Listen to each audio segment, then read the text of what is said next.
TikTok,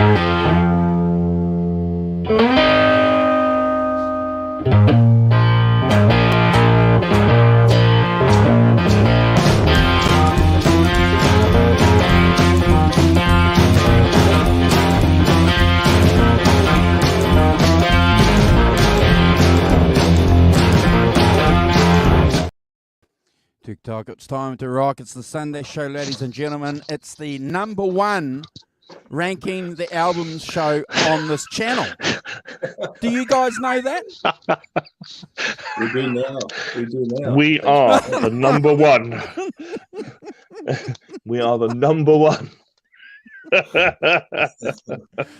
The number one ranking the tracks show on this channel. This channel. Oh god. Good one. Good to see you. Good to see the Rock Professor early in the morning. Kids. Scarf on, huddled in the cold. We had snow this week, ladies and gentlemen. We had snow. Fantastic. Wow. Not enough. We had snow. Sadly, it was only about an inch. No. Not enough to go sledging or kind of mucking about in it too much. Not enough to get snowed in either. It's all a bit disappointing. Well, we're glad that the Rock Professor's warm. He's managed to roll out of bed, Brad. You know, and join us. You're looking good, bro. You've had a great weekend. Yes, busy, relaxing. Had myself a little nap just before to, be all fired up for tonight. So yeah, feeling good, feeling great. You're looking good yourself, Andrew. Thank you, brother. Nap. He's looking sensational. Yeah. Thank you, brother. I had a nap too. I had a nap too. Listen to this Grandpa Rock. I didn't. I was up all night with cocaine and hookers. No, sorry. Oh. Hey, ladies and gentlemen, you heard it here. Someone is still leading the rock and roll lifestyle on this channel. It's the Rock Professor himself. Oh, God. That's hilarious. I've never told a bigger lie than that. Disgraceful. Well, we're not going to contradict anything the Rock Professor says. You know, we'll let a myth like that grow and become a legend, won't we, Brad? It'll be great. Oh, yeah, It'll be It's great for the show too to have at least one rock and roller on here. You wait. In 5 years' time, that myth will be up there alongside Keith Richards having his blood changed every year in Switzerland. Oh my gosh! Brilliant. My gosh! Brilliant. Good to see you guys. We had a great show yesterday on the channel. We were just talking about it, ladies and gentlemen, in the green room. We had Tanner on, we had John Conklin and Jimmy on, and myself, John and Tanner ran the show. They revealed some interesting information on Van Halen, which is a subject and a topic very close to the channel. If you haven't seen it, ladies and gentlemen, please go back and see that, because we'll get Tanner on for future shows. This young guy is doing some remarkable work on archaeology and using technology to go back and to try and time stamp when songs were made, and by measuring the density and the sound vibrations, Brad, of the snare drum. It's fascinating. Fascinating stuff. Yes, I was lurking in the chat while I was doing some other stuff. It was a very interesting conversation indeed. Deep diving that was amazing. Yeah. And just one more thing on that subject, guys. John said, look, we're going to get this guy on and we're going to talk to him, and we're going to he's going to go like really, really deep, really, really technical and nerdy on some of this stuff. And I said to him, bring it on, bro. Hey, I just want to highlight, Andrew, that I think Simon's out there doing something very rock and roll. That's why he turned Yeah, very. that's why I had to Mute mute his mic, ladies and gentlemen, because, you know, Oh my God. Yeah, he's definitely- rock and roll. Hey, he's Just- rock and rolling this week. That's for sure. honestly, The rock professor. more disgraceful. Oh, We've got a great Yes. album to rank. yeah. dear. We're going to kick it off very soon, ladies and gentlemen. Before we do that, though, Brad's got some news. Then the Rock Professor will do a quick shout out. Then, Brad, you're going to introduce the album and we'll kick it off, bro. What do you reckon? Yeah, sounds great, Andrew. Sounds great. Just wanted to say there's two things I wanted to mention. Happy 30th anniversary to Are You Gonna Go My Way by Lenny Kravitz. Wow. That's an amazing album. One of my all-time favorite albums, really. I love it. And love Lenny Kravitz. And happy birthday, Craig Ross. It was his birthday this week as well. So if you're watching Craig later, happy birthday. Yeah. Do you just want to tell people who Craig is for people who may not know who he is? Sorry, what was that, Andrew? Do you want to tell people who Craig Ross is for people who may not? Yes. Well, Craig Ross has been with Lenny Kravitz as his sideman since 1991. So pretty much he's the heart and soul of Lenny Kravitz's music, just as much as Lenny Kravitz is. Yeah, amazing musician, and a huge influence on me as a guitarist. One of the reasons why I play a Les Paul is because I remember seeing Craig Ross playing a Les Paul, and I was like, I want one. It's so back in the 91, that whole era for me of music was an amazing time, and I love Lenny Kravitz. He's amazing. So congrats on that. Hi, gentlemen. That's a great achievement. 30 years. 30 years, bloody hell. Yeah. Ladies and gentlemen, go back on the channel. A couple of years ago, you'll see Bro Down in the playlist. We got the Bro Downs, and there's a couple of shows on Lenny Kravitz. And Brad is talking about why Lenny Kravitz matters. And we talk quite a bit about Lenny Kravitz and his band and what they did. So if you're interested, go and check it out, because Brad just blew everybody away with all the information about that. Thank you, bro. I remember that. There was a great show. There was there was a Wednesday show. Yeah, that was a lot of fun. That was during the unfortunate lockdown scenarios, wasn't it? I remember now. Yeah. So go and check it out. In fact, I'll attach a link here if you guys want to go and check it out, because not now. Not now. No, not now. Not now. Rock Professor, thank you very much for reminding people not to leave us. Yes. We need you. We need all the help we can get.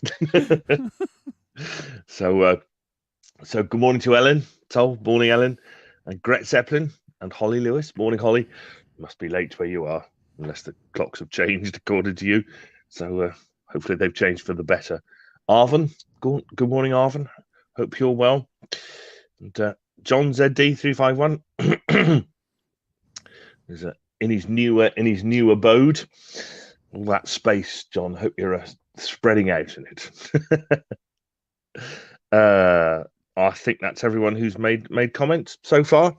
So 13 watching. Good to see you all, and fantastic. Yeah, thanks for joining us. Everyone. Is this? Wait a minute. Is that merch? Can you isolate that? You could buy one of these in our merch shop. Oh God! Look at that. That's marvelous. I believe that's a yes. Oh, look at awesome. that. It's a gift from Holly. Thank you, Holly.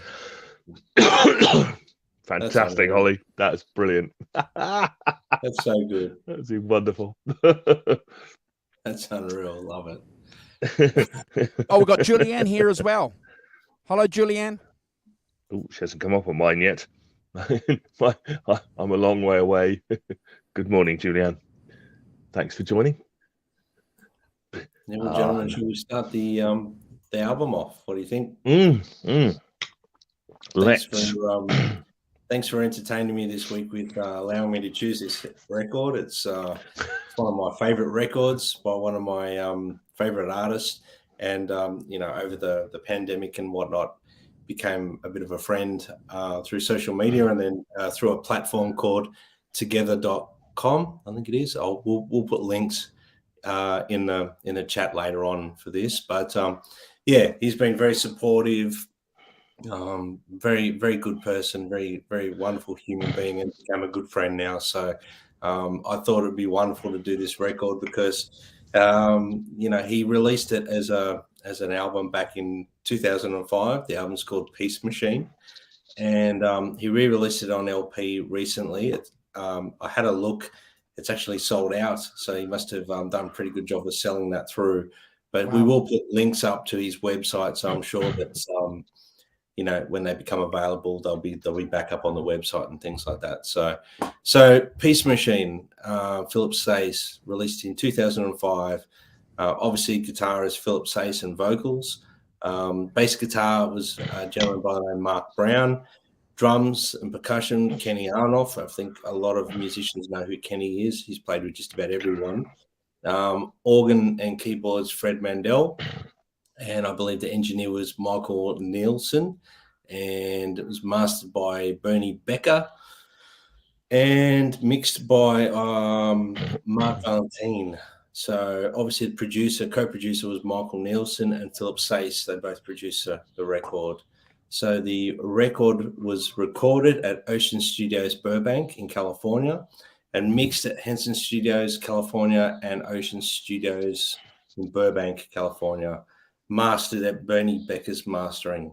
Obviously, leading up to Philip doing this album, he was a few years he started playing very young, and obviously he got to a point where he joined Jeff Healey Band in 1997, and he toured with Jeff for about 3.5 years, I believe, through North America, Europe, the UK, Brazil, Finland, Scandinavia. Philip does state that was like a very educational time for him as a musician, as a guitarist. I mean, obviously being a side person for Jeff Healey would have been what an education. That's all I can say. That would have been an amazing situation to be sitting there next to Jeff Healey and being part of that. That would have been amazing. Then he found himself on a commercial release, which I've got, which is the Montreal Jazz Festival in Switzerland. Obviously, it highlights Philip's first European tour with Healey and his band. He soon landed a gig with Uncle Cracker and toured with them for 18 months. And then he was introduced to Melissa Etheridge through a songwriter and producer called John Shanks, who said that Melissa had been looking for a guitarist for a band. He ended up touring and recording with Melissa for 3 years. But during that time, he approached Melissa and obviously said he just felt the need to branch out and make his own music, and he was able to do that. So as a result, we got Peace Machine. So I believe Fred Mandel, Mark Brown, Kenny Arnoff were around. I think part of them, or all of them, may have been part of Melissa's band at the time, so they're bandmates. And they went into the studio. So basically with the album, with its blistering retro guitar prowess, its powerful classic rock overtones, Peace Machine definitely highlights his love and passion for the blues and psychedelic music. To me, Peace Machine is an epic album of discovery for Philip and a way for him to stamp his own watermark on the music industry as a songwriter, as a singer, as a guitarist, producer, and a force to be reckoned with. I think he is, without not biased because he's a friend, is a modern day Stratocaster. And I think do yourself a favor after our show, obviously, and check out Philip Sayce on all of his main streaming platforms and on his official website. So do yourself a favor. You won't regret it. If you haven't heard of Philip Sayce, naughty, and go and check him out. So that's pretty much my short little intro on the record, guys, so we can get into the songs, because that's the good stuff can't wait to get into it. Wonderful, wonderful. Yeah. He didn't cross over with Pete Thorne in Melissa Etheridge's band, did he, Brad? I'm not sure, Simon. Maybe we can get Philip Sayce on and he can tell us. So if you're watching this, Philip, we'll get you on and you can talk about that's my first question. Yeah, so that's actually a good idea. We should, try and get Philip on if we can. Pete came after. Yeah. It would be good to get Philip on to talk about. I know he's got a new record coming up. So Philip, if you're interested, we'd love to have you on the show. 100%, Phil. You've got a permanent invitation to come here and join us. We'll love to talk about your music, albums that have inspired you, even your gear. We love that. We're going to be talking about your gear a little bit on the show tonight, aren't we, Brad? Yeah. Well, we might as well just talk about a couple of the guitars, because on the channel here, we're all guitar nuts and we love guitars. We love geeking out over gear. So obviously on the record, I know that he used his 63 Stratocaster, Fender Stratocaster called Mother, which is a white Stratocaster. You can see him, that's it there. I know he replaced that neck at one point, so that's a different neck to the original, but that's basically Mother right there, and Philip's playing Mother right there. That's it. And you can see the wear on that guitar is not a relic job. It's actually Philip's hard playing and sweat, blood, and tears have caused the nitro finish to wear off like that. So. If anyone's actually seen Philip Sayce play on YouTube or live, if you've been, fortunate enough to do so, you know that he is one hell of a hard player, and he really does dig in and he makes that guitar work. So it's a wonderful sounding. It's a very special guitar to him. It sounds amazing. And I'm not sure if you've got a photo there, Andrew, that I sent you of the Little Devil SG that he plays on this record as well. So he's got an SG with a one single P90 pickup in the bridge, and it's got the name Little Devil. He named it Little Devil, and it's on a few tracks on this record without a doubt. You can tell. So we'll flick up some more pics, won't we, during the course of the show? Yep. So he's a bit of a vintage gear guy. He's got some amazing fuzz face pedals. He's got, we'll go into a little bit more into that later. But yeah, I just want to just want to add one thing about that this fret. Let me just put up that guitar again. Oh, hold on. There. So you can see the wear there. Yep. Just above the pickups. I was watching last night the new Kenny Wayne Shepherd rig rundown, and he's got his guitar, and he's going through his guitar and how it's got that similar effect on it, Brad and Simon, and he's telling Pete that that's just through him playing, bro. It's it's nothing that he's done. It's just through 20 years of playing. Yeah, it's amazing. Yeah, I mean that nitro finish does wear off, and that's another one of his guitars. It's not, I believe Phil might be able to fill me in whether this is correct or not. I think he got that one on the right after Peace Machine, after the record, but that one there, he's nicknamed that over the last few years Big Daddy. Big Daddy. So he's got on the left, he's got Mother, and that's Big Daddy there, and he's looking pretty cool there, sporting the sunnies and the hat.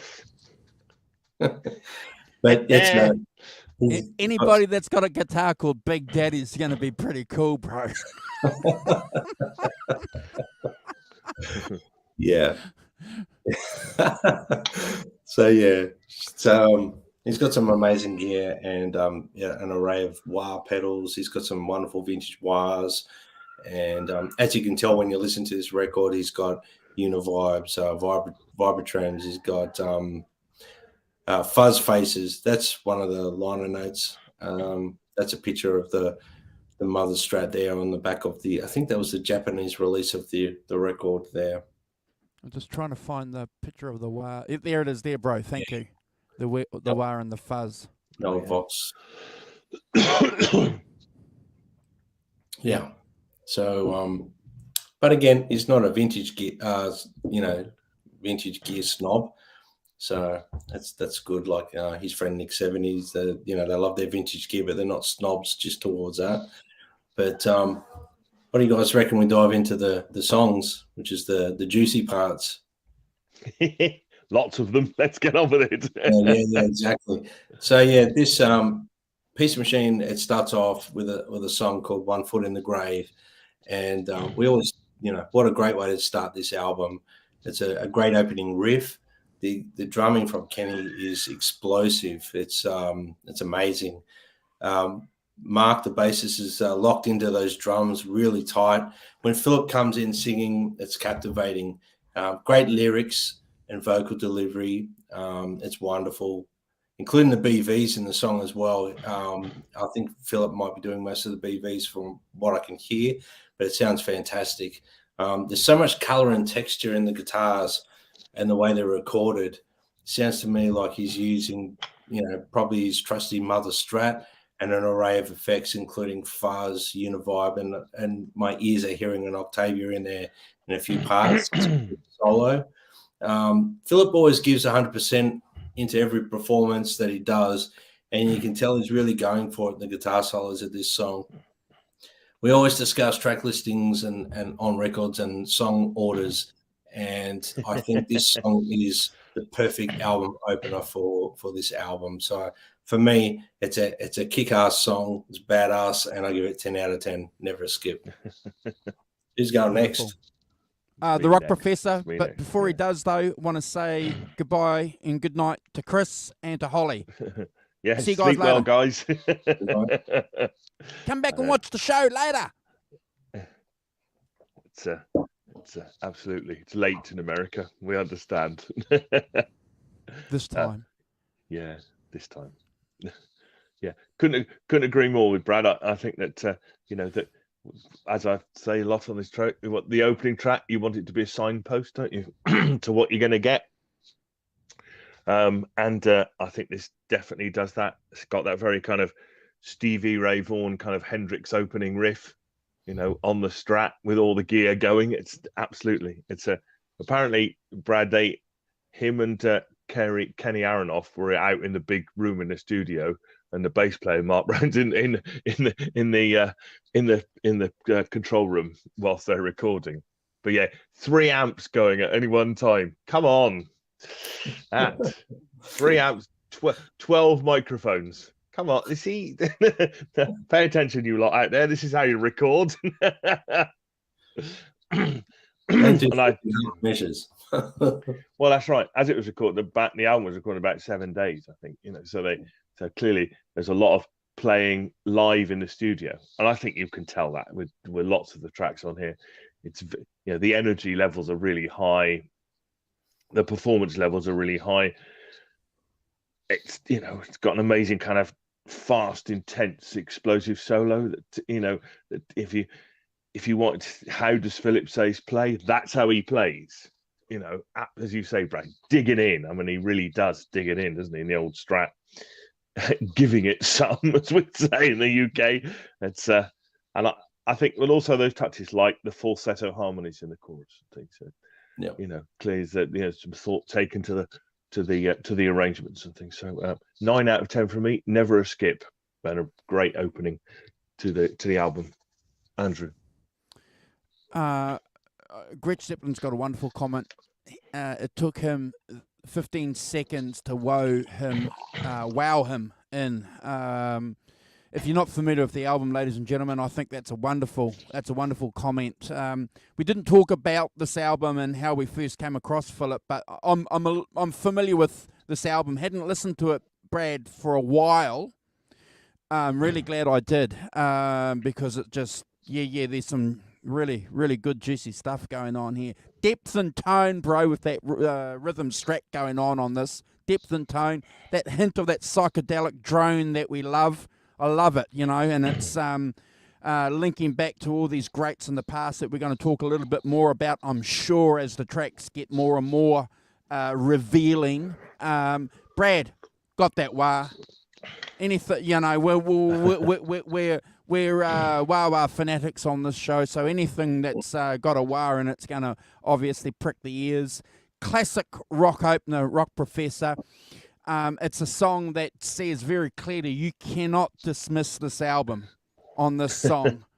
I've ranked this 9.5, Brad, out of 10. Never a skip. Well done. Well done. So the next track, Save Me From Myself. Look, this is a tough as nails guitar riff, this one. Sounds to me like he's using his Little Devil SG with the P90 pickups. It's got a very catchy vocal melody in this song and great lyrics. The vocal delivery is very passionate and some wonderful backing vocals again. This is a very powerful song. The drums and bass are very tight. The guys in the band are very tight. They're very locked into the groove. And there's some great guitar tracking on this song. The way he's recorded the guitars, fantastic. Around 2:39, we hear Philip screaming through like a scorching guitar solo. It sounds drenched in like a vibratone amp or a Leslie speaker effect or something. Philip, you can maybe, let us know exactly what you use there. That'd be great. It's got a great outro to the song as well. We're sending you notes, Mr. Exactly.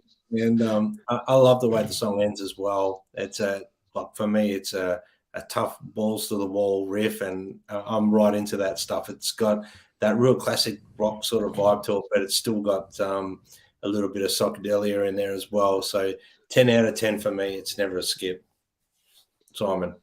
No, interesting, isn't it? That those kind of influence, that Hendrix influence, that psychedelic is strong in it, isn't it? And you can hear it across a lot of these tracks. Just as you say, and I picked up that kind of Leslie sound. I associate that very much with that kind of late 60s kind of thing, psychedelia thing, which is thing. Yeah, this is a bit more of a bit more kind of blues rock riff, isn't it? It's not a sort of straightforward blues thing. And I think, as I said earlier, that kind of three amps thing going on the driven guitar at the beginning of this is just immense. It's like listening to my car. Car's shaking because it's just it's an amazing sound, and it has to be. What did they say? What did I do? Was it like they just clearly had the amps cranked, and I think a tube screamer on 10, and off you go kind of thing as a basic sound. But it's a huge sound, and it sounds incredible if you're playing it on a like I do on my proper stereo. Plug it in and give it something. It sounds incredible. I think we should also say how excellent the singing is. He's a really good singer. Really, really good. And I think that's, you've got to have the two things. You're going to be you're going to do band. You're going to do this. Write your own songs, do your own thing. You've got to be able to sing, and he can sing. And I think that there's got multi-track vocals on here as well that are really good, which I presume is all him. I don't think the others particularly, but also the falsetto backing vocals, singing self near the end is really good. All those little things, those little textures, all those little nuances make it a really interesting track. As I say, a bit more of a kind of heavy blues rock thing, a bit more sort of modern than in vibe than the first one. 9 out of 10 for me, never a skip. As I say, opening the album out and the second track as to where we might go next. We've got two things where we're going next. Andrew. One of the curses of going third, ladies and gentlemen, is that everybody is going to pinch all the wonderful insights that the cosmic universe gave to me, and somehow the Rock Professor tapped into it here from you. You must have a camera reading my notes. I don't need a camera. I know everything. I am the Rock Professor. Okay. It's good to see that we're on point here with what we hear, and I think it's remarkable because I've got down here, look, it's a tremendously cleverly constructed song, Brad, incorporates blues guitar, but in a modern context. Now, that's exactly what the Rock Professor said. And that's because of the vocals that Philip has on this track. It's that modern vocal coming through and incorporating a modern perspective on the song as opposed to the opening track, which again is that clever production perspective going on. Got to agree with the Rock Professor. Have to agree with what Brad said. The solo rips. But ladies and gentlemen, I've given this an 8 out of 10. It's never a skip. And I just want to just make that point, Brad, please. You know, there are some really, really great tracks coming up on this album, bro. So 8 out of 10, bro. Never a skip. That's fair. It's good ranking. Great ranking. So the next track on the album is called Slip Away. And it's a very cool and clever riff that portrays like a person that feels exhausted or lethargic. And that's intentional. The riff is recorded that way. And it almost has like a Band of Gypsies Hendrix vibe to me, this riff, that era of Hendrix. We hear some keys, some organ from Fred Mandel, which are fantastic. Philip's verse vocals are doubled with a guitar playing along with the melody, very blues-like, very Hendrix, playing the melody with the vocal melody. A great vocal delivery as well, and very focused and passionate. At times, it's very easy to get lost in the song's journey. You know, that's the wonderful thing about these sort of songs. You can get lost, and if you're really focused on them, you can sort of lose track of time, which I have done a lot this week listening to this record, unfortunately. Yeah, so we hear the drums and bass again. They're so locked in, really tight. A great rhythm section, these guys, and some great guitar tracking and overdubs. So when I say guitar tracking to people who don't know, it's just when they record a guitar line and then they record more. So the very clever the way Philip's done it. There's some lush Strat tones. I've got to love, you got to love the neck pickup on a Strat. Those vibes are really cool. And, then the middle section of the song, around that 2:38, 2:40 mark, sees a new riff in the song, and it's sort of like a new journey, and it's off to the solo, and we hear some absolutely face-melting lead guitar work, which, still to this day, it's just my dream to be able to do some of that stuff. And, I sit there and I'm just in awe every time I listen to this. And then it comes back out of the solo into like that pre-chorus and back to the original vibe, except it's got a bit of an uplifted feel by that point. You can tell they've recorded this fairly live, if not completely live, in my opinion. I think so. There's, fuzz, there's wah, there's all the good stuff on there that we love. It's drenched throughout the song. I gave this one 9 out of 10 and never a skip, Simon. No, quite right. Yes, it's yes, that kind of Hendrix SRV kind of trip with the uni vibe. I think first thing we'd say is that they is that that's obvious. Me, was that on Mike sighing at the back there? I'm just being silly. That's obvious, I know. Do carry on. I was going to say that one of the key things here is the organ. First introduction of the organ, track 3, bit of a texture. Yeah, clearly that kind of is, not to make too many comparisons, but that Stevie Ray Vaughan thing when he gets Reese Winans in the band, as you start having an organ, bass, drums, and guitar kind of thing. My classic kind of lineup for these things. I agree, Brad. I think one of his best things is that he goes for it, doesn't he? There's not, there's no tentative is not a word in the Philip Sayce dictionary, is it? He's taken it out, burnt it somewhere. And, it's unbelievable, really, how much passion and energy and intensity goes into the solos. This is a 5-minute song, so it's not that long, but amazing kind of thing. And also what I sort of decided was a sort of signature thing, was a sort of swooping sort of thing that he does that seemingly seems to do on a few tracks. So I've got a Philip Sayce swooping in my head. But I agree with you. It's the thing about this is clearly they've been practicing and playing them for a while. They've got the arrangements together, and they've worked out what they're going to do. And as you say, I think clearly they're playing. The basic stuff is all done live in the studio. Absolutely, you can hear that. And if you've got Kenny Anoroff and Mark Brown playing it, Kenny Anoroff's no better drummer than him for sure. And Mark Brown's great bass player. And they really hold things down. They know when to go, know when to stay, and gives those songs tremendous kind of contrast and thing. So it's a 9 out of 10 for me. Never a skip, and going really well so far.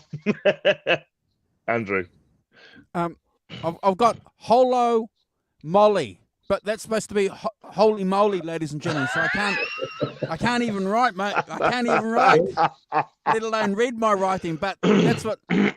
But Brad, seriously, holy moly, you know who the influence on this track is. It's clearly Jimmy. You've mentioned it. The Rock Professor's mentioned it.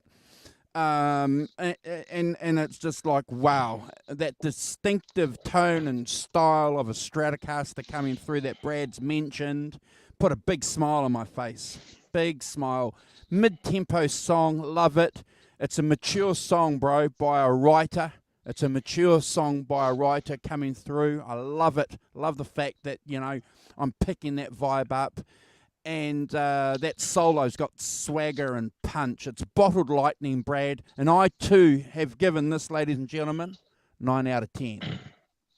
Awesome. Fantastic, gents. We're off to a good start. We're to the next track. Bob. It's called Powerful Thing. I love the accenting start to the main riff on this song. It's just, it sets the mood instantly. You're like, oh, here we go.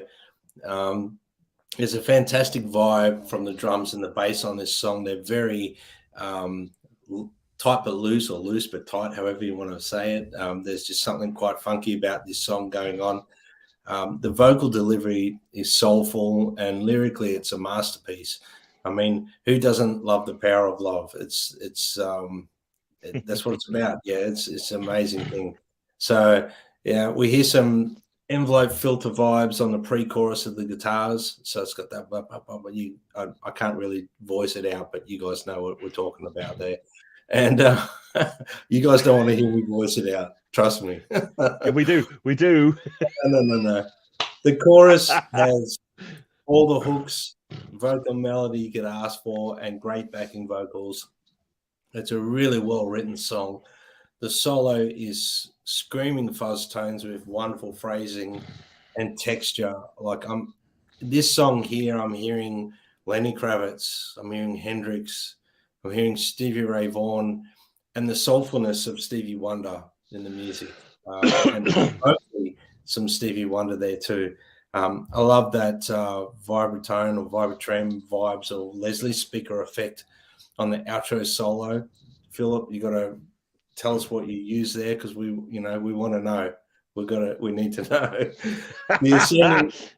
The accenting lines at the end of the song are killer as well. The song fades out, and really, I'm kind of hoping it wouldn't fade out, because you want it to keep going. This is my first 100 out of 10. It's never a skip for me. Yeah, no, I agree. I think yes, it's interesting, this, isn't it? That I'll get into this. I have a theory about this album a bit. We'll see if it bears out as we go through. I'm revealing nothing yet, kids. Nothing yet. But you'll be amazed to hear I've got a theory. It's a cue to run away, frankly. But but yeah, this is kind of where the funk comes in, isn't it? Absolutely. With that, I wrote down Red Hot Chili Peppers spoke Lenny Kravitz kind of vibe. Oh, yes. So, don't worry, I've got funky frusciante going on. What's going on here? It's because I am the rock professor, and I know it. I'm stopping that. I'm not going third again. Saucer of milk for Mr. Wilson. he'll be flouncing in a minute, and then we'll all be worried. But yeah, also I picked up too. I wrote down Brad exactly what I did. Did you write down Stevie Wonder, Mr. Wilson? Yes. Yeah. Did you write down Stevie Wonder? Yeah. I'm just checking you're working. Yeah. You know, It's okay. I don't want you to be red penning your notes. Go for it. It's all good. It's all good. I'm absolutely that Stevie Wonder vibe to it as well. I absolutely picked that up as well as a thing. I think the multi-track vocals, harmonies in the chorus is really cool. Clearly worked on that as an arrangement. It's a great song. Listen, I gave this 9.5 out of 10 and never a skip. I'm going to leave Andrew something to say. No, it's all good. We're just, yeah. Ladies and gentlemen, if you're watching on a replay and you've never watched the ranking of the tracks, it's something that the third person always whinges and whines about on the channel. John said D3 said we could take it in turns to go second. No, it's too confusing, John. You know, we're just simple guys. No, we're can't count. Nah. We'll end up fighting about who's going second and who went second the last song, and then yeah. Trust me. Good idea. Powerful thing, Brad and Rock Professor. Funky Frusciante going on here. There's got some funk going on, and a guy that's playing a Strat's always going to have a crack at playing funk. Gonna be, you know, especially if he's a young cat. And as the Rock Professor mentioned, you know, we cannot underestimate the influence of John Frusciante and the Red Hot Chili Peppers on a lot of these young guys with that Strat tone. It's something that's become close to my attention over the last 5 or 6 years, just watching and listening to a lot of these guys talking on YouTube, Brad, about it. So, yeah, major influence that I think sometimes gets forgotten, but it's clearly coming through. Rock Professor, I love the double track chorus harmonies coming through on here. It's fantastic. I'm going to do a shout out to the drummer. The drummer rips that crash cymbal on the solo on this song. Guys, I've given this an 8 out of 10. It's a fair score for a great song, never a skip. But I just, like I say, I've got there's some rippers coming through on this album, Brad. As you darn well bloody know. Well, Andrew, you're borderlining a timeout there with that score. Look, I know. I'm sorry, bro, but I'll make it up to you, I promise. That's all right. That's all right. We'll move on. We'll move past. We'll let it go and move on. All right. So we come to the next song. It's called "Angels Live Inside."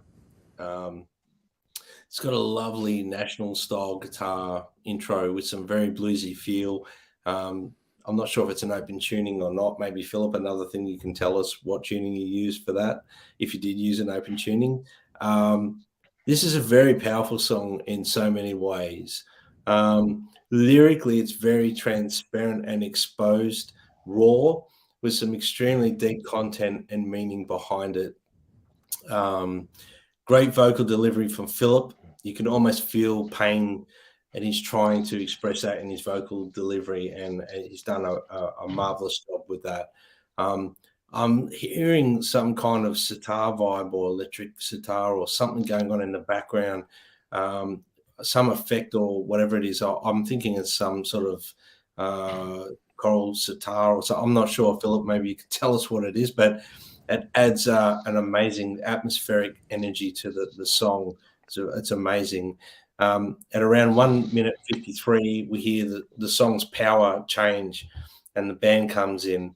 There's some stellar guitar tracking throughout the solo of the 2 tracked guitar parts. There's 2 guitars and they're panning, and it's just amazing what they've done. It's very, Hendrixy, but I'm also, if you listen to some early Sabbath records, you hear the same sort of thing with Alchemy. Used to do a lot of that as well. Whether that was intentional or not, but it's just a remarkable thing that they've done. They've pulled it off really well without sounding like they're forcing anything with Phillips guitars. It sounds fantastic. The drums from Kenny and the bass from Mark just are massive on this song. I'm very drawn to this song. I'm hearing like Zeppelin vibes, and sometimes I'm hearing Beatles in parts of the song. But for the most part, it's very authentically Philip Sayce. There's some fantastic fuzz tones throughout the song. The guitars are epic on this song. They're just absolutely marvelous. And I have to say, this is a real emotive and powerful song and deserves 100 out of 10. Never a skip for me. Brilliant. Solid. Caleb's in the chat. Nerd Halen, good to see you, brother. Thank you for hanging out with us. Caleb. Yeah. Morning, Caleb. Wonderful. Wonderful insights there, Brad. Simon. So yeah, yes. It's funny that, isn't it? You talk about Led Zeppelin. See, I got more of a kind of 80s rock vibe from this. Almost that beginning bit of the acoustic guitar felt a bit more like sort of Bon Jovi to me in a way, rather than we get different things. Really, it's really only an example. He watched, steady now. He watched that Western, a couple of days beforehand. Young Guns. That's what he watched. Young Guns the night before, vibe. And it's got. I only said a similar vibe to it as a kind of. Oh, I okay. thought it was more of an 80s vibe to it than Led Zeppelin, but I certainly picked up that acoustic feel. I thought it was just an effect on the acoustic, to be honest. But I don't think it was a sitar. Maybe I could be wrong, but he didn't talk about playing a sitar in the interviews I've seen him do. I watched some interviews with him. He didn't talk about playing a sitar, so I'm going with not a sitar. I think he's done something with the resonator. Right, yeah, that's what I think. Yeah. But it's, again, it's that kind of, the introduction, track 5, introducing more of an acoustic thing, certainly for the first half, makes a good contrast with what's come before. Slightly different vibe. As I say, I got more of a kind of 80s rock thing out of it than the Led Zeppelin thing. But I know what you mean. That Eastern feel thing is pretty Jimmy Page thing, isn't it? That absolutely is as a thing. But I think there's that the second half when they come in with the band is amazing, isn't it? The contrast between the two things is it's great. It's tremendous power, and and the drums and the bass are fantastic on this. Absolutely. Philip Sayce said about Kenny, he's a really muscular drummer. You're gonna have to play to keep up. So I think there's a certain amount of he said he never heard anybody hit a snare drum like Kenny Aronoff. So I think clearly on here is keeping up fine. But really big electric guitar plays at the end with the solo and things. It's fantastic. 9 out of 10 for me. Never a skip. Great track. Awesome. Wonderful. Hey, Hugh, good to see you, brother. Always a pleasure. Great. Morning, Hugh. Here. Heavy with the cold. The Rock Professor's got a scarf on too, so he's feeling it too. Yep. Yeah. Brad mentioned Led Zeppelin with the Indian influence. The Rock Professors mentioned something in the 80s with it. I don't know what's going on. Timing me out. I'm going back. I'm going back to George Harrison. I'm going back to the Beatles. All right, with that acoustic Indian drone going on here, and yeah, I don't know. I reckon George Harrison's weeping through here on this track. That resonator is beautiful, Brad and Simon. And I'm going to back up what you guys said too. I'm reading my notes here. It's 100% original in the context of the previous songs as far as the influences go, because this is just Philip by himself. And maybe a hint of, that Indian drone mysticism coming through, which is not a bad thing. It's a standout track for me, Brad. I've ranked this 10 out of 10. It's a standout track on the album. I love it. It's probably a deep cut too, I think, for a lot of Sayce fans. So if any Sayce fans are watching this, let us know what you guys think of this track. I love it. Yeah. Brad. Yeah. I still don't really know about the 80s thing, Simon. You got borderline timed out then. I'm joking. I've told you. I am right. Okay. You are the rock professor after all. Okay. We'll take your word for it. It's only my impression, referee. It's only my impression, honestly. We might have to go to the VAR for this. Next song on the album is Dream Don't do that, Away. drinking. And this is a sonic journey with a dreamy liquid velvet texture to it. It's got Hendrix vibes all the way, in my opinion. You can really hear Philip's nods to Jimmy throughout this song. I'm sure if you haven't picked it up already, you can tell Jimmy's one of Philip's heroes, and a really soulful vocal delivery with great lyrics. It's got a very psychedelic sort of flashback as well. Great organ, like keyboards, and the rhythm section, like from Kenny and Mark, is just perfectly dynamic for this song. They're not playing too heavily, they're not playing too much. They're just picking up on what needs to be played and sticking to that, which is the mark of an amazing musician, in my opinion. I love the strat tones on this song and the drenched delay, that sort of that real dense delay that he's using. It just adds a lot of depth. The univibe on the pre-chorus, and the chorus is wonderful. The bridge section leads to a blistering fuzz-drenched solo, takes you to like that dreamy place. I'm trying to bring the song title into my description a fair bit. Sure. And I got it. I've spoken on the channel before about how music in colors and, how I picture music and stuff like that. And to me, there's so much color in the music of this song. I'm hearing like purples and oranges and other warming colors like swirling around in my head with this music. It's amazing piece of music and really well recorded as well. The outro guitar solo is just fantastic. It's, to me, that's the first real, point where Eric Clapton comes through as an influence on this. I'm hearing Eric Clapton's influence here on the outro solo, a lot of his vibes, and a touch of Stevie Ray Vaughan with some of the double note sort of, that stuff. I think, Philip was really channeling his heroes in this song, and it's an amazing song. I love it. I gave it 10 out of 10. It's never a skip. Wow. So, no, definitely. Yeah, the first bit, that lighter guitar sound that he does at the beginning, it's very kind of Hendrixy, isn't it? Wind Cries Mary type thing. That lovely kind of clean, the sound you could only get with a clean Strat, I think is really cool. And again, contrast with what's gone before, slightly lighter guitar sound and things, and but it builds. It's a builder, this song. I like the fact there's, tremendously impassioned singing. As I said before, and I'll say it again, monster player, but also, a really, really excellent singer, and you've, really keeps that end of it up.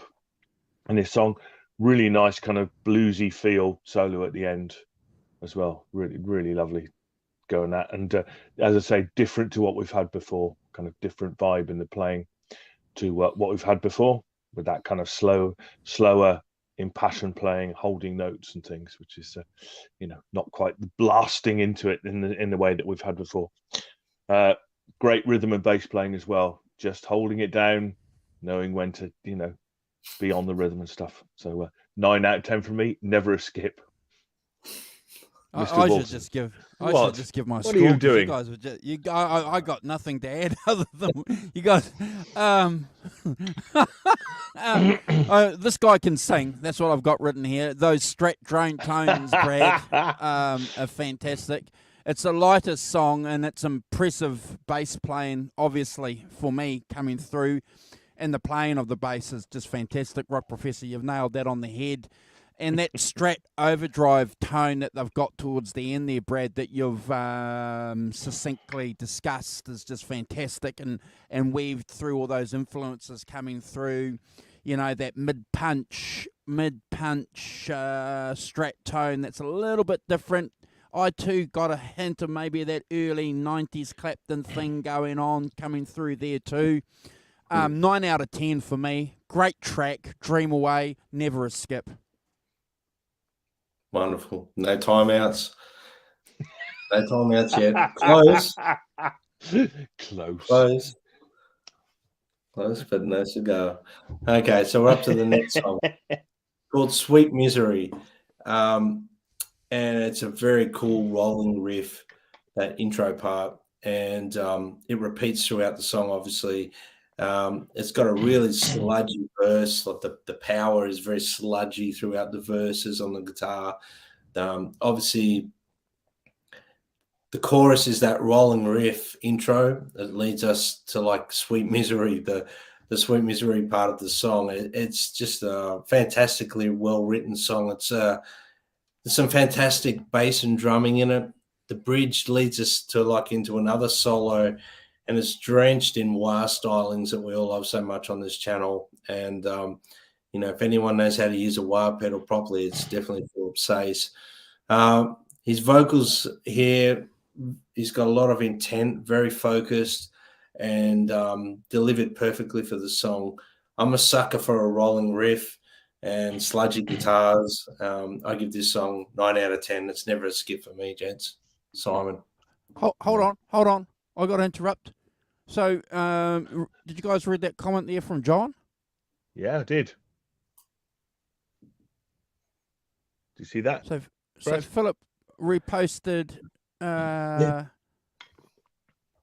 wow, he does share some of the stuff I post up, which is cool. Wow. Okay, I wasn't aware of that. Thank you, John. Thank you, Brad. Yeah. Thank you for highlighting that.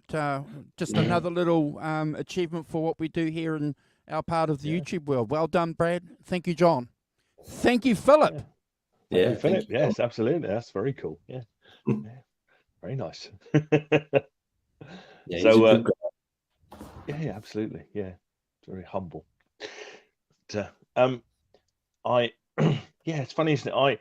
This song, I got that kind of, I don't know, kind of more of a British rock band's vibe to this, in a way, that bit sort of almost kind of a Robin Trower, but kind of early 70s rock bands kind of vibe to it. Slightly clean, again, that kind of slightly cleaner sound to start with, and also 2 guitars playing as well.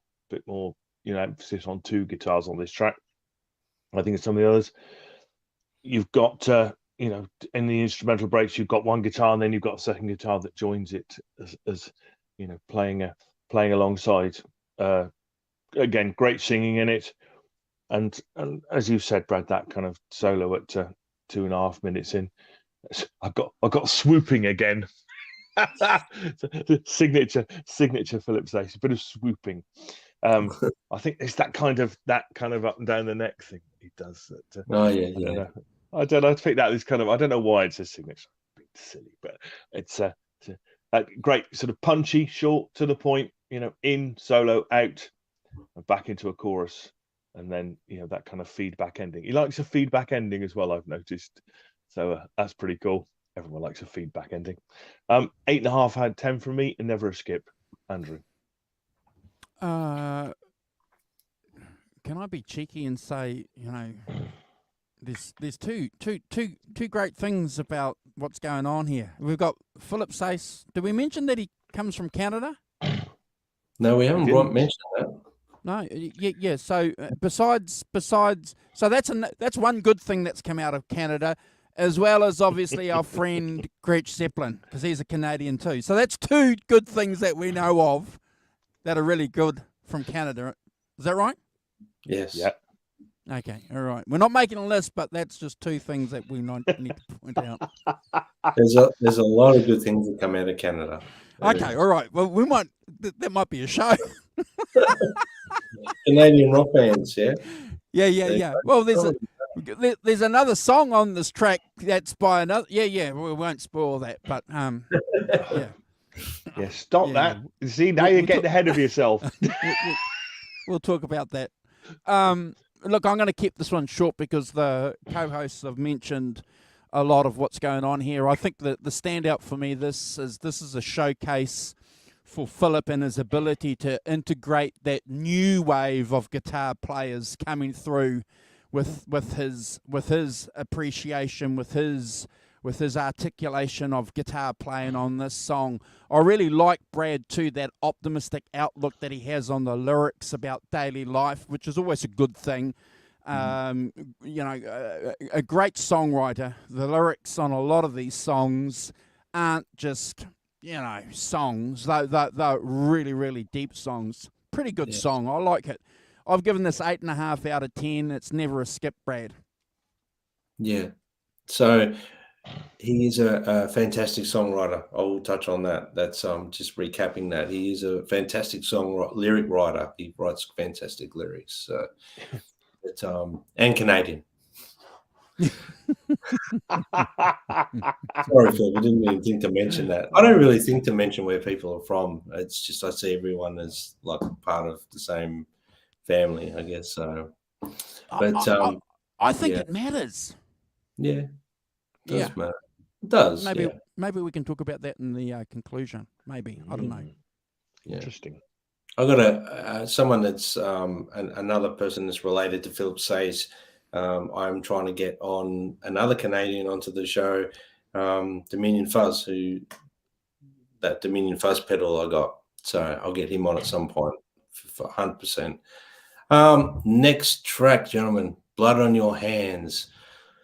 Well, here we have a tough as nails, powerful riff that's got that sort of power to it. It sounds like a finely tuned V8 motor car to me. I'm hearing what I think is Phillips SG Little Devil P90 all over this song. The drums are slamming. Kenny is on fire on this track. He's a gun. Obviously, the bass from Mark is solid as a rock. Phillips' vocals are executed with power and conviction. Again, great vocals. Some great backing vocals throughout this as well. The guitar solo is intensely powerful. It's screaming at times. There's flurries of notes. The riff is infectious. It makes me want to pick up my Les Paul and jam along to this song. It's got that vibe to it, that real rock thing. This is a very, and I'm speaking from experience here. This is a very dangerous song to have on while you're driving your car. Because I always seem to unintentionally speed when this song comes on. So, Philip, if I get any speeding tickets, I'm going to send them on over to you, my friend. I give this song a 10 out of 10. It's a great track. I love it. Simon. Yes, again, I have to say that I think the multi-track vocals are really cool. That bit where he's that's really cool. That I think that the thing that struck me on other tracks, but particularly here, is he's got an ear for a good melody. Good chorus. You've got to have a good chorus, haven't you, on a song? If you're going to write one, you need a chorus, and I think this is a good example of that as a song. I think that it's great. I love the guitar sound. I think, as you say, it sounds like that P90, but absolutely huge P90. He's got all those amps going at the same time, managed to mix them all together. I think that's some kind of feat of engineering to do that. But it sounds fantastic. It sounds really good, and great solo as well. All that kind of very kind of fast playing that he does. Really good. 8.5 out of 10 from me, and never a skip. Andrew. Yeah. Again, gentlemen, we're all on par. Alan and Gretch Zeppelin and John are having a great conversation in the chat too, so paying attention, that's really, really good. I've made a note too, bro, different tone on the lead going on here. So it's clearly a different tone going on, so we've all considered it that it could be that P90. Yeah, I think so. It's more than just an amp, Simon. It's definitely... Yeah. There's definitely something under the fingers going on here. Tight focus number, Brad. Killer intro. And like I say, I just the tone variation on the guitar is remarkable coming through on this track. Good to see that they're doing that. Again, it's very much part of how you plot songs on an album, keeping that sound, that sonic delivery, a little bit different. Our educated ears are picking that up. Very good. Brad, don't time me out, bro. 8 out of 10. Never a skip. That's okay. If it was anything under 8, I'd definitely time you out. You just scraped in by the hairs of your chinny chin chin. Oh, there's a few there, bro. Yeah, that's not scraping in, is it? If you count the number of hairs on his chin. Oh, right, so we're up to the Neil Young classic song "Cinnamon Girl." So we've got a cover of Neil Young's classic song here, which is wonderfully sung with double-tracked vocals through the verse. Some wonderful guitar tones. Sounds like a vibratone or a Leslie speaker effect on the tracked guitars. Yeah. For colour. Again, Philip, if you can fill us in with what you use, that'd be wonderful. And the band are really tight. The band are really tight on this song. They are on every song, I guess. But Kenny's really driving this one up the middle. There's a great guitar solo. The breakdown, there's lots going on in the breakdown. It does a lot of phasing. There's feedback. There's delays. A lot of thick tones going on. Almost psychedelic. And it drips a lot of Hendrix vibes to me, that middle section. I'm hearing a lot of that Hendrix stuff. And I love how Philip sort of honors cover songs respectfully. He puts his own stamp on them, but, which is the right thing to do in a cover if you're recording it, in my opinion. But he honors the song, does it respectfully. So, look, I gave this a 9 out of 10. It's never a skip for me, Simon. Indeed. Yes, it's a Cinnamon Girl, fellow Canadian, I think, Mr. Neil Young, paying tribute to his fellow Canadians. I know he's born in Wales, but I think, could I say this is one of my favourite Neil Young songs as well? It's a classic Neil Young song. Normally it's like a 10-minute Neil Young epic. So to keep it under control, I think is pretty cool. It's a great version. Apparently, I can tell you that exclusively, I think, that it was played on Nielsen's Blonde Butterscotch telly. It's one of the tracks that was played on his telly, not on the Strats. Okay. Yeah.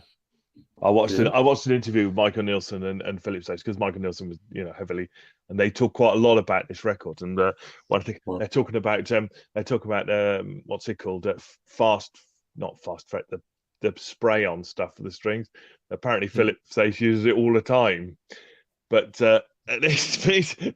Michael Nielsen doesn't use it at all. And he went out with his telly, sprayed it all off, and Michael was like, "Oh, what's this stuff on the strings?" Because I think Philip wears out strings quite fast, whereas I don't think Michael Nielsen does. He's got drier hands, but yeah, it's quite funny. But yeah, they said they were talking about Cinnamon Girl and the fact he played it on his telly. It's the one track he played a telly on. It's a great version of it. As I say, it is one of my favourite Neil Young songs. So always on slightly dodgy territory, covering your favourite songs, kind of thing. But Neil Young's version has been with me forever. But it's a great version. I like the organ in it as well. I think that that gives it tremendous guitar sound as well. Really, great guitar sound, great solo.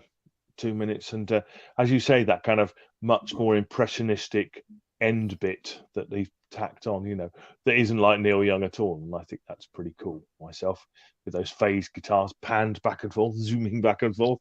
It's quite, start listening to that, you go way off on that much more psychedelic thing than Cinnamon Girl is. Great version, 9 out of 10 from me, never a skip. Love it. So, Andrew. Sorry, I should. Yes, sorry. Yes. Yeah, I agree with what Alan is saying there too, and what the Rock Professor says. I grew up listening to Live Rust, one of my favourite albums when I was a young fella, and there's a version of this on Live Rust, and everybody knows This Is Nowhere. It's got a the original version, hasn't it, Simon? It's just a great song. It's burnt into my consciousness as well, and I love it. I've got Wow Brad. I love it. That driving rhythm section that's going on in this song, keeps the song where it needs to be. And I've got Brad. Is it a uni vibe? I've got that's going on here, or is it a Leslie speaker? I don't know, but I like that effect, that's going on, and it just needs to be just something a little bit different, Simon, but not to take the song completely away from the vein that we know the song's in, but it's just a little bit of a colouring there that Brad likes to use, just to make it a little bit individualistic for Philip. And, it's that uni vibe Leslie thing. I love that. I love the fact that he's done that. Look, I've given this 9.5 out of 10. I wanted to give it a 10 out of 10, but, Neil Young, because he's dual citizen now. He's an American and a Canadian, so he loses half a point. 9.5. You can't knock off half a point because Neil Young is dual American Canadian. He should have stayed a Canadian. I know, but Philip Sayce doesn't have any say on that, does he? He's not a commissioner in his spare time, is he?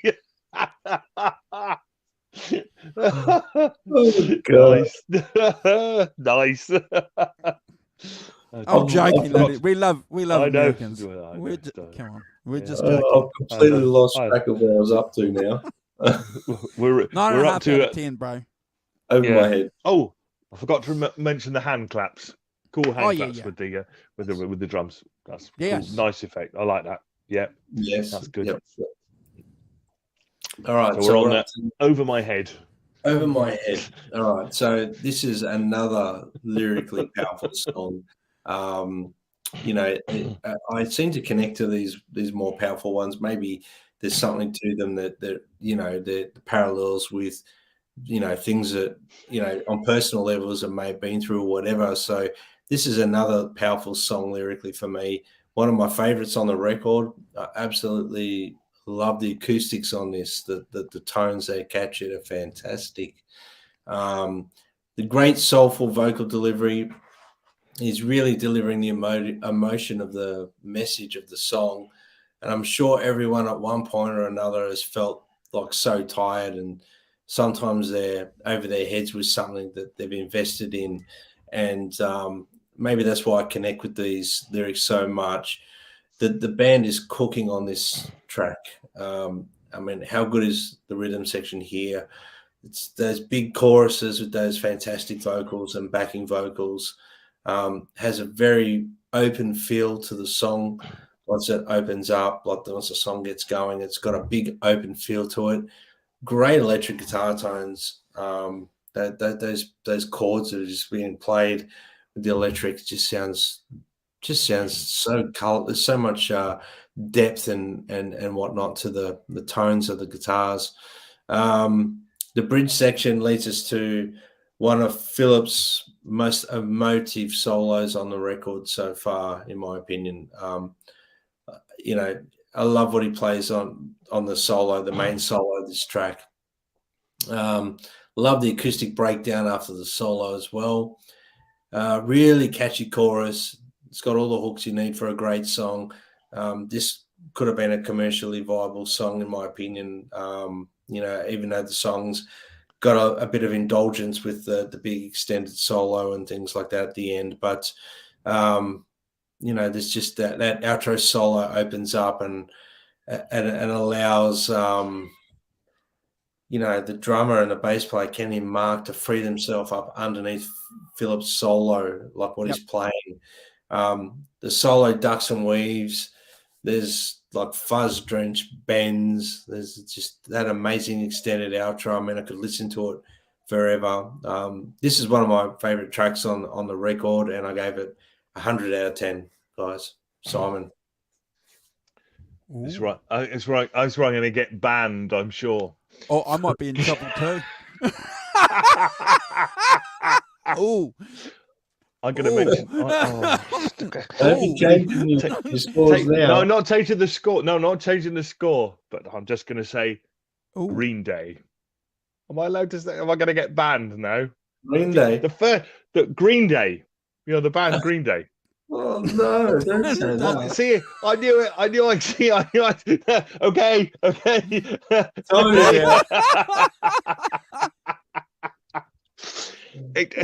So I can't help it. I just make connections in my poor little brain. It's not supposed to work like that, but it does. No, to me, that first bit where he does the acoustic thing, it's like Boulevard of Broken Dreams. And can I say, that's a fantastic record, Boulevard of Broken Dreams. I love American Idiot. It's a great. I'm not damning it with faint praise. I think that's a great record. So sure. As far as I'm concerned, in my own little world, okay, that's what I hear. I hear this kind of like, oh, okay, but a more kind of modern rock, almost punky feel to it.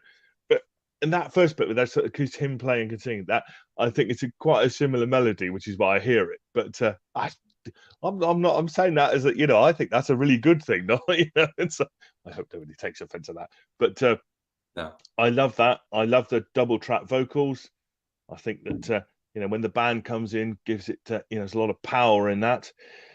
As you've said, Brad, that solo sound, that huge solo sound, very bluesy, very passionate kind of solo as well, beautifully played.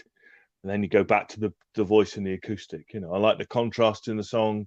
This is one of my favorite songs on the album. I think this is great. And as I say, in spite of what I hear, but I think the singing is really strong. I think the band are really cooking it. I think they understand the dynamics of it. 9.5 out of 10 for me, and never a skip. So I'll give it a good score, so you can ban me for other stuff. I haven't got a problem with Green Day. It's okay. Andrew. Okay, I'm brave. I'm brave. I can handle it. Hey, Andrew. Yeah. I don't know why I'm doing it, but social mimicking. Bear with me. Over my head, it's an incredible acoustic guitar backed by an authentic vocals suited to the style of the song. But I would love to have had the song continue like that intro, that acoustic intro. I would have loved to have had the song be that. I just think Philip's vocals are beautiful, the way that he sings, and then with all these other elements that Brad has so correctly outlined for you come in, and Philip's vocals just hang there, and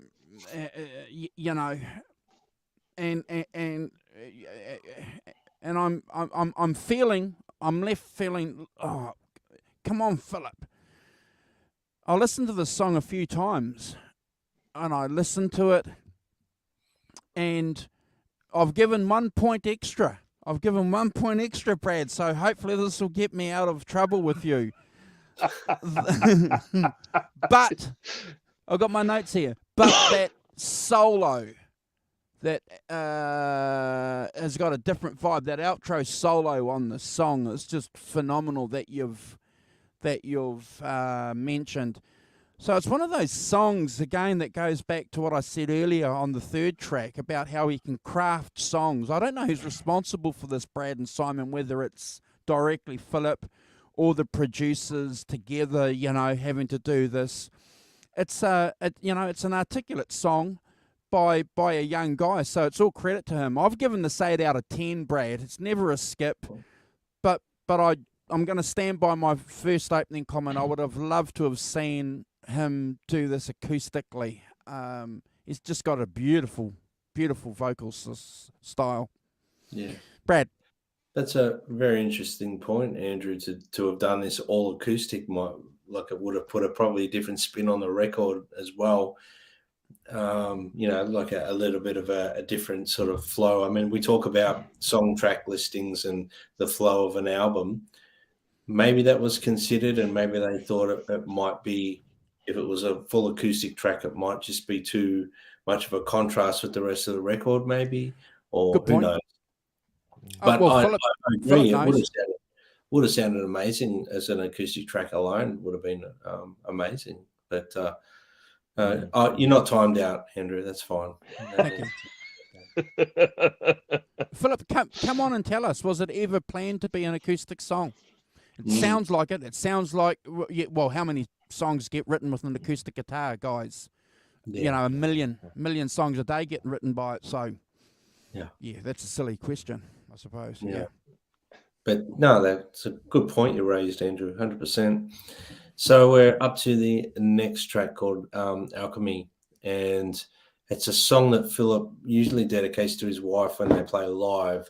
It's a lovely instrumental, some lovely delayed strat tones happening here. The drums are really, they got that big room sound to them, and the bass is very laid back. The keyboard, like the organ, just adds that extra emotive sort of vibe to the song. Philip is playing very clean on this song.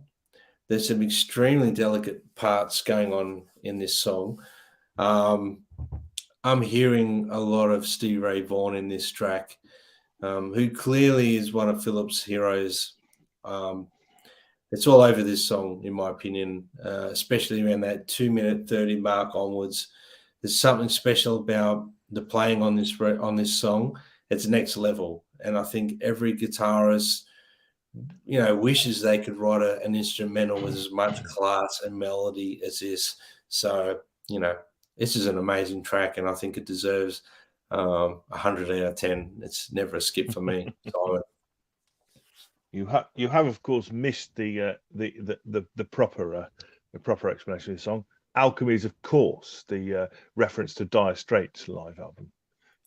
To me, this has got Mark Knopfler all over it too. I hear Mark Knopfler and it's all over, and I know that his parents had record collection. This is one of his favorites. So, and that's what I hear in it. I don't know whether the Alchemy thing is really a reference to Dire Straits. I could have made it up.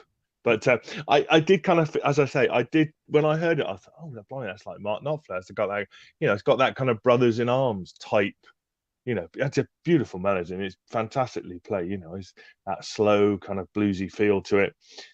More introspective, I think, than some of the other stuff. Instrumental, great, as you said, great. The organ gives it a really nice sort of warm texture that that is really cool. Great feeling in the guitar playing, and that kind of Spanish guitar bit at 3 minutes just towards the end as well. Beautiful, heartfelt playing. 9.5 out of 10 for me, and never a skip. But that's my take on it. Me and my takes. See, it's going badly. Andrew. Yeah, I've been a fan of this song for a long, long time. I think it was the number that I heard early on. When I think it was a Guitar Magazine article or a UK guitar thing that they were interviewing him on, when they used to do that, Simon, when that UK Guitar Magazine used to do that often, used to have young blues guitarists feature, and they did that with Philip a few times. All credit to them. Brad, I got to agree with you. It's got that Stevie Ray tone going through there. We mentioned that on the first couple of tracks, the influences that Philip has, and he's not scared to wear them on his shoulder, on his label or whatever, or his pin or on his jacket. He's not scared to do that. Sleeve.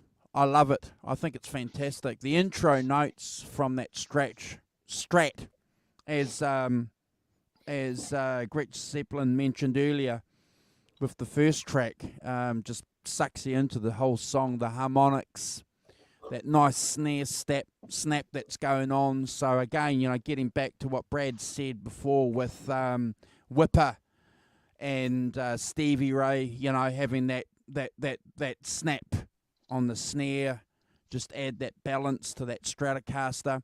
Not an easy thing to do for a drummer and a guitar player. I understand, especially a Strat player. Not easy to do. It's always been a favourite of mine, Brad. It's a Brad score. This song is definitely one of the highlights on the album for me. It's worth the price of the album, just this song.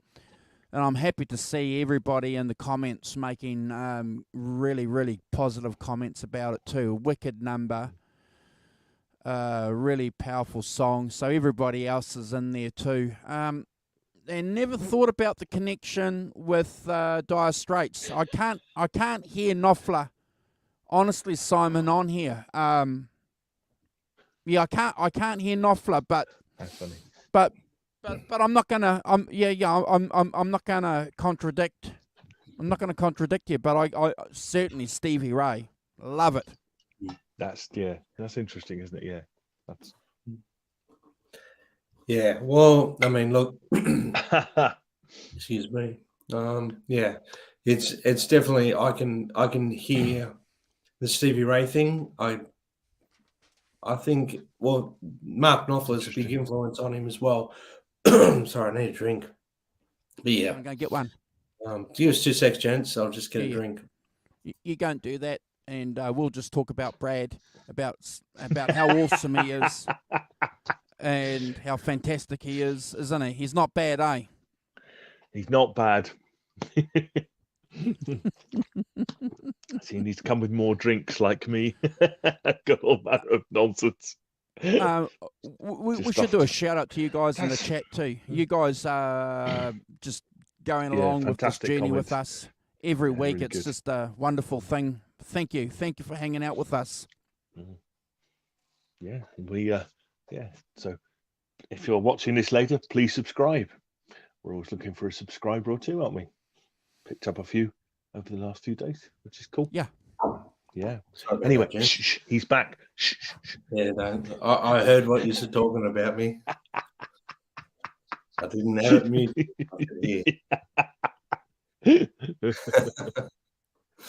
All right, so to the point. Back to work, gents. Enough bagging me out when I'm not around. Yeah. All I Want is the next track, and the song comes straight in. It's got a really big descending riff and a thumping kick drum that sort of gives it a lot of body behind the riff. Once the band comes in, the song's a monster. Great vocals, especially the choruses, great soulful BVs.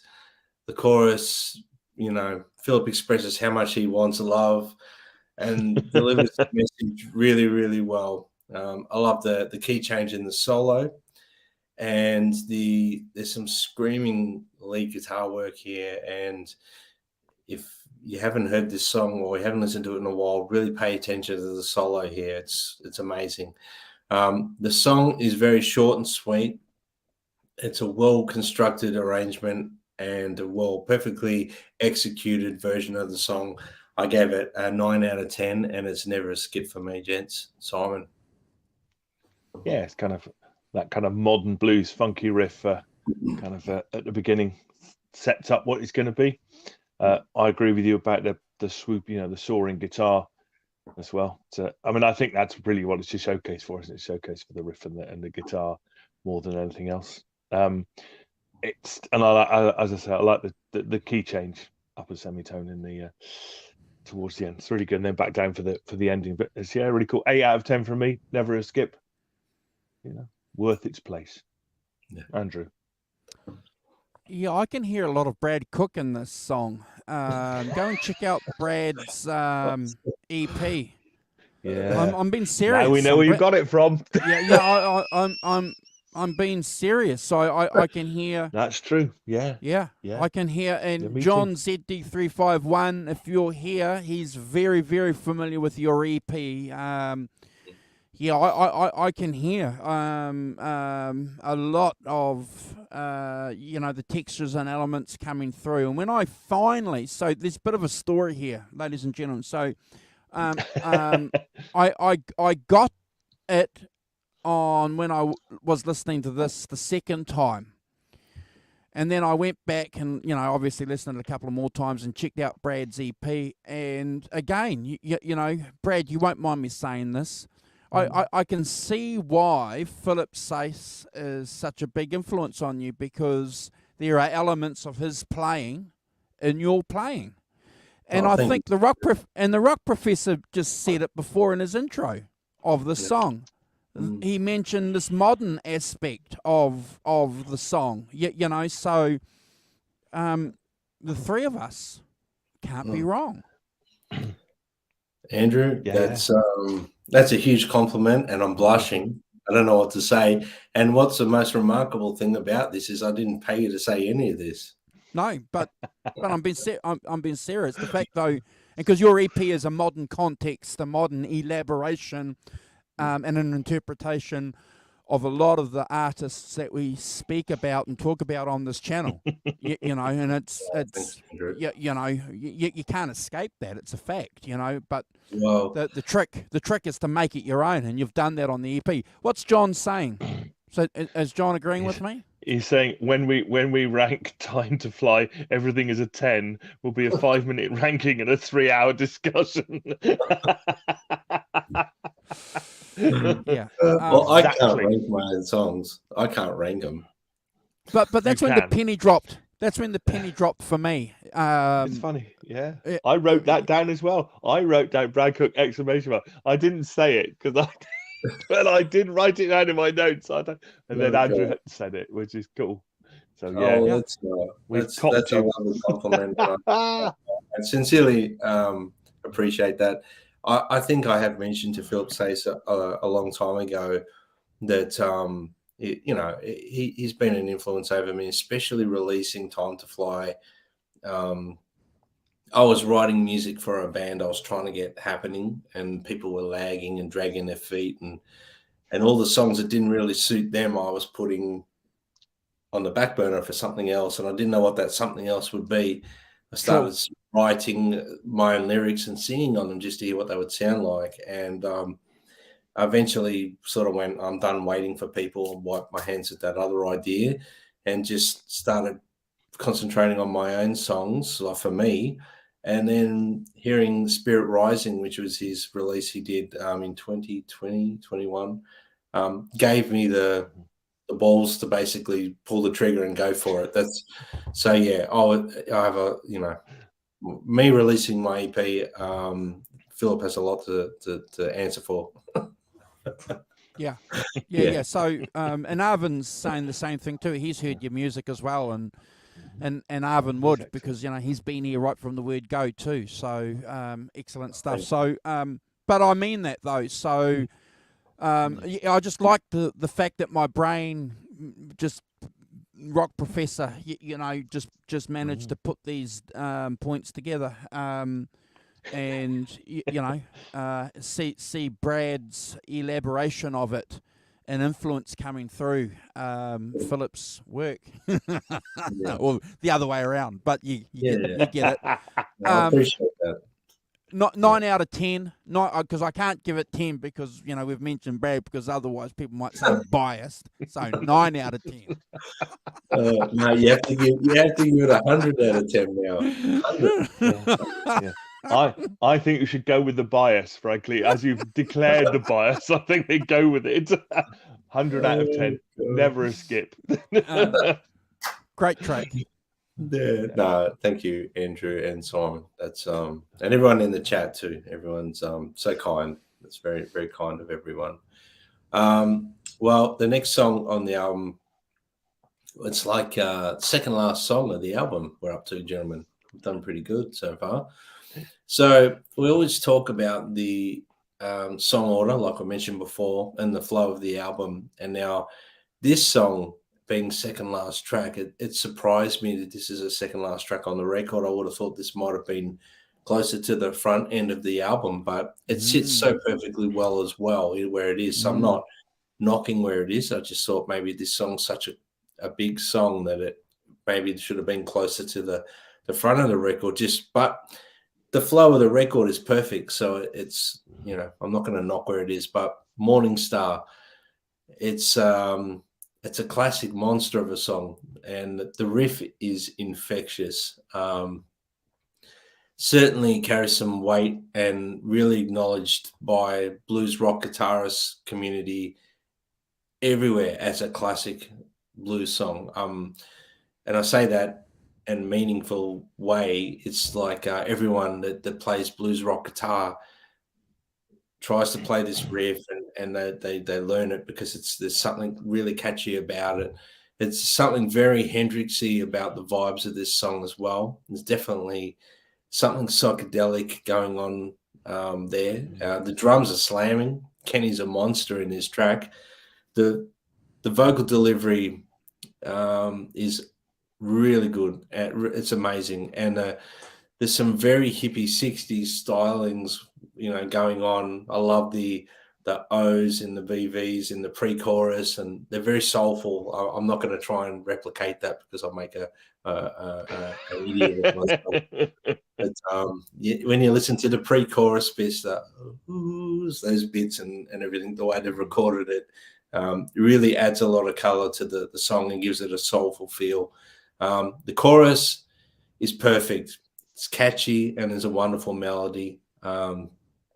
I love the wah solo in this. I mean, we love wah guitar on this channel, and this is just a fantastic solo. His guitar playing in this song is perfect. The rhythm section are very light, locked in and tight. I love what they're actually playing. The drums and bass are playing underneath the main solo. What they're actually playing there is just phenomenal. The outro part is very clever. Then it gets to like that section where it sounds like a jam, and it sounds like it could go on in an epic way forever. Live, this song probably stretches out, and I'm sure the clips I've seen of him playing it on YouTube, he usually stretches this last part out. I love the song. It's a favorite amongst his fans, and deserves 100 out of 10. It's never a skip for me, gents. Simon. Wow. It's interesting, isn't it, that it's track 13 that one of his classic songs, one of his fan favorites is that far into an album. I think that's interesting. It's another great kind of that hard kind of funky riff to start, isn't it? That's how it works. With that, very much that kind of thing. Great bass and drums again. They very funky and laying down the funk on this for sure. As you've said, Brad, great melody in the chorus, backing vocals. Really, considering they did it in such a short time, there's a lot of, they've done a lot of work in making, giving all the songs features and, extra bits that enhance them particularly. I've written, it's got a very passionate, blistering playing solo to start with. And then at 4/12, I've got solo shredding. I put exclamation mark. I mean, really fast playing with it, and the drums. Really, Kenny Aronoff is really laying into the drums at the end. It's a great track, and it's 9.5 out of 10 for me. Never a skip. Modern blues rock classic. Andrew. Yeah, I agree with you, Simon. You've got shredding. I've written smokes the fretboard on the outro solo. He smokes it, man. He's definitely ripping the fretboard apart on this track. Look, I love the swing feel on this number too. There's a swing going on here that's not noticeable on the previous tracks, and that fluid style. And Brad mentioned it with those stings of Philip with the strat and the wah. It's just, we love it. These are tones that are classic from these instruments and from those effects coming through in this great album. With the overdrive though, when he kicks that overdrive on, it's like, wow, Simon.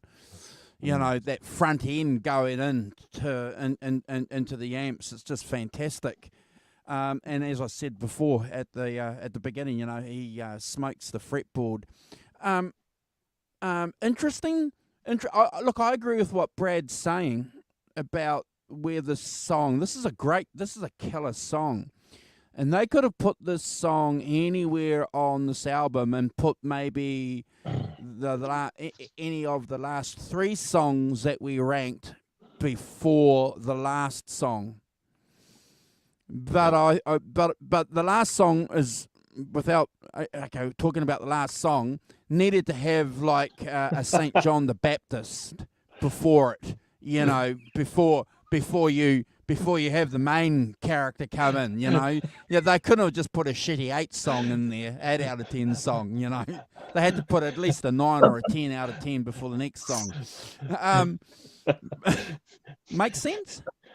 It ruins my theory, doesn't it? The second last track on any album is one of the weakest songs. Yeah. Not true. Morning Star, number 13. Great. I like the connection going on there. Great track, Brad. Love it. I've given this a 9 out of 10.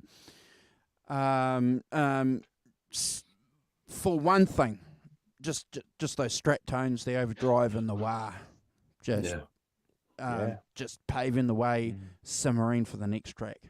Yeah. Wow. Simmering.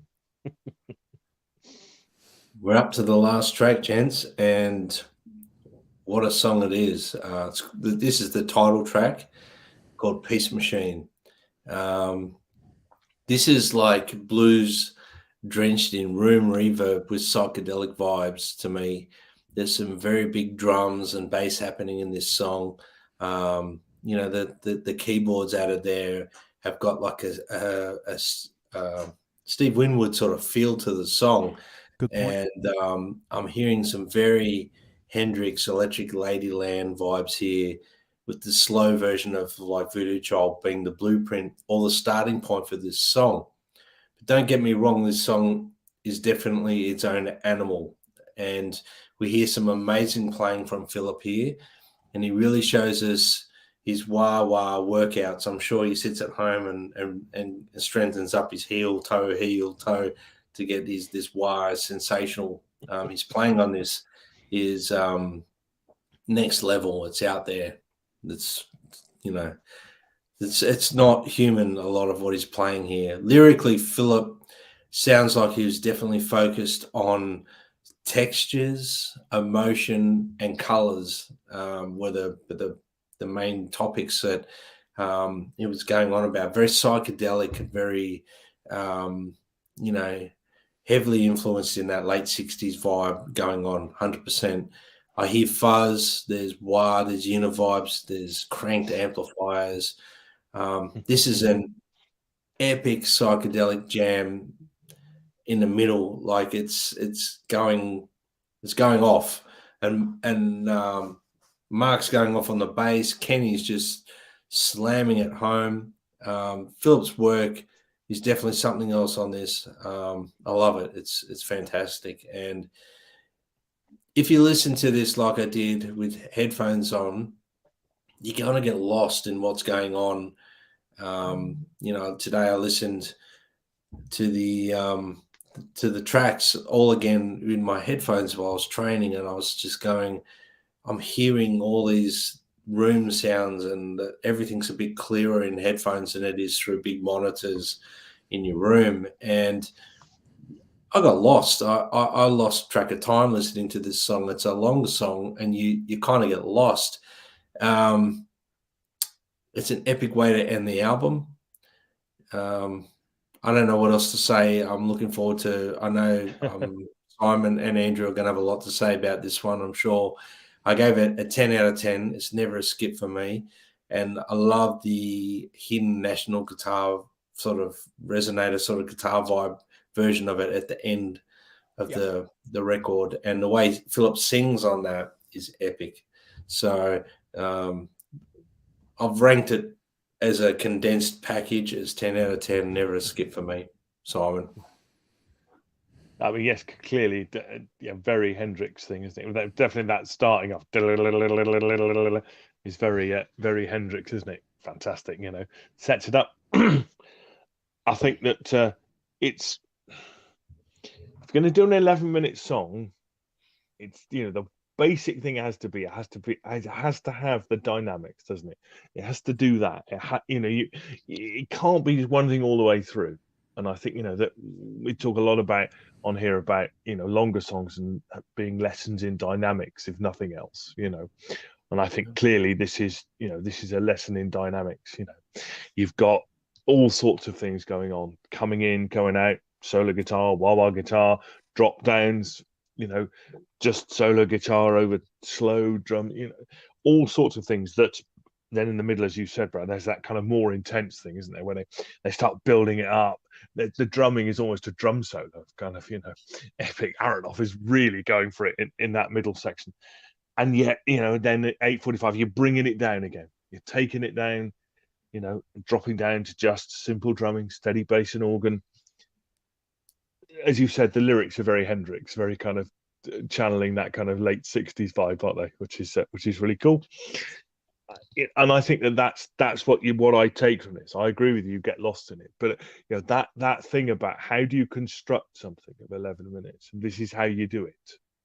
This is a way of doing it. You put different instruments in and out, different speeds, different textures, different intensities of playing that you're working out how to do. And I think that it's it's fantastic. And that sort of hidden acoustic bit at the end struck me as being very much kind of Hendrix Red House kind of feel. When he just plays it on the 12-string thing. That's the vibe I got from it. Yeah, lovely. Yeah. I mean, it's 100 out of 10 and never a skip. But it's an amazing way to end the album, and I think that's my take from it. Is that if you want to know with a little 4-piece band how to and I mean this properly, construct a song that's 11 minutes long and keep it interesting all the way through, pay attention to this, because this is a masterclass in how to do it. Myself, Andrew. First of all, well done to my co-hosts, especially talking about this song, because this certainly is the song on the album, and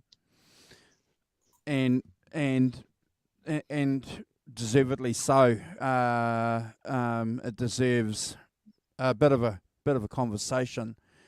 A few shows ago, the Rock Professor, when we were talking about Led Zeppelin and a couple of other bands, mentioned this concept called manifestos. A manifesto, a song is a manifesto, or a album or a side being a manifesto for something that was happening at that period in time. For me, this song is a manifesto of everything that Philip Sayce is about, and everywhere that Philip Sayce comes from musically. Before I get into the song, ladies and gentlemen, I just want to share this point with my co-hosts and you guys here too. We talk about Keith Richards and we talk about Eric Clapton being gateways in their music career to people in the past, and how they've spoken about it many, many times. Brad, go and listen to these old dudes, these black dudes. Don't listen to me. Go and listen to these old dudes. I get the strong impression, from listening to this album, that this is something that Philip is doing unintentionally. It's not something, Simon, that he's said that I'm going to do. He's just gone out there as a musician and as a guitar player, and he's just, come out with an album. The songs are dripping out of him, and so he's just presented us with this album. But I think the guy deserves a pat on the back, because it's young cats like him that are going to bring in other young cats into Hendrix, to Stevie Ray Vaughan, and into the British blues scene. Bonamassa's doing it, and these young guys, and I say young guys because they still are, you know what I mean, are doing that, and I love that. I've watched a lot of interviews where Philip talks about that. He's even been on our friend Nick's channel talking about it, haven't they? They've even done Instagram hangouts together. And Brad's mentioned it to me in conversation, that some of the things that he's spoken about to Brad. I just think this song is a manifesto, Rock Professor, to pinch a concept that you brought into the channel. They've definitely saved the best for last. Everything that I love about Philip is in this song. The tone, Brad, the playing, his vocals, the lyrics, the deep connection that he has to the legends, and his ability as a player to construct this mythic concept, this cosmic thing, in a combination that's his, with reverence to that and his own individuality, is just remarkable. It's a great song. We could talk another half an hour about this song. Brad, this is a Brad Scholes song. This is 10 Brad Scholes. I just I've been listening to this song for a few years, bro, and I just when you said we're going to do this album, I was excited to talk to you guys about this track. I love it. I've been trying to play along to this track for years. Love it. Awesome. It's a really, really, really valid point that you've brought up there, Andrew. I'd love to hear what Philip had to say, whether it was intentional or unintentional. But definitely a gateway to the greats of the past. And I think Philip, his heroes are all in amongst this, whether it's intentional or not. And there's nothing wrong with that. I'm all for artists, not shying away from their heroes, and that's what we love about blues music. And this channel, we go into and deep dive into a lot of different bands, and we love that they do heavily lean on their influences, which is something that I think it's only natural to do, whether it's intentional or not. I think it's a wonderful thing, because it opens, like you said, the gateway to other artists. So sorry to sort of wrap up like that, Andrew, on your amazing ranking, but I just wanted to elaborate on that because it was a really valid and amazing point you brought up. And I love the manifesto bit. So well done, Simon, for bringing up the manifesto, because Andrew's running away with that one now. He loves it. It's not often we get them. All for it. It's not often we get them, but I just think, this track's definitely nailed it. Yeah. So thank you, gentlemen. And then the album, obviously. Yeah. And thank you, gentlemen, for allowing me to pick this record. It's one of my, favorite albums. I love it. It's a real killer album. I encourage everyone to go check it out, but also Philip's an amazing musician, amazing songwriter, amazing artist. Check out everything that he's got on Spotify or whatever streaming platform he's got. He's everywhere, all over the streaming platforms. There's a lot of amazing footage of Philip on YouTube as well. And I'm sure Andrew will share some of Philip's links, like websites and stuff like that. And then you can go track down whether you want to buy his merch and support him and all the rest of it. Yeah. So and I will. So about 2 years ago, he was streaming. He live streamed on YouTube. He's playing in this bar. I forget where it is in America, and he's got this small little stage, and it's a bar where people are eating, like a restaurant, and he's just got a little amp. It's a little Fender amp, Simon and Brad, and he's ripping, and he's cranking, and he's just about banging into the balustrading of this little bar area, because he's just getting hypnotized. You know what? That place is called the Baked Potato. If I'm thinking the Baked Potato, that's what it is. Yeah, that's exactly what I was thinking, Brad. Yes. And he had a gig there tonight. I think it was, like, he played there today, and cool. I watched him on together.com this morning, and he was playing Morning Star, and he was promoting that he's playing at the Baked Potato. And I put a comment in the chat saying "Morning Spud." So I'm hoping at some point tonight when he played that song that he thought of singing "Morning Spud." Anyway, yes, Philip there's a Sayce, the question- baked potato is on YouTube, so check it out, guys. Yeah, it's phenomenal. He just locks into this trance, and he's just banging himself into the into the walls of it's fantastic. yeah. John's got a question there that you might have a little bit of information about. I need to clarify what's going on there, but he was at some point going to come to Australia. But yeah, I'm not sure what's happening there. So probably best I get back to you on that, John. But I don't think he's ever been to Australia at this point. But I would love for him to come, and I'm sure we'll be rubbing shoulders at his gig, John, if he comes, 100%. Sure. Yeah, but I'll keep you posted on that, 100%. That anyway, I hope you guys enjoyed this week listening to this record as much as I did, and I look forward to doing a little bit more on Philip Sayce moving forward. Oh, 100%. And, I was talking about it with a work colleague, who's familiar with Philip too. And we were talking about it, and he knows a little bit about what we do here on the channel. And he said, well, you guys doing all these old dudes, which is really good, because he's a young fella. So he's always got to sort of put the boot in about these old dudes, what these young cats do, just slightly. Yeah, I get the point. He said, you're always doing all these old dudes, and good to see that you're doing some of these young cats, so, maybe you should do some more, be a little bit more relevant, Andrew, but, there are some good young cats out there, that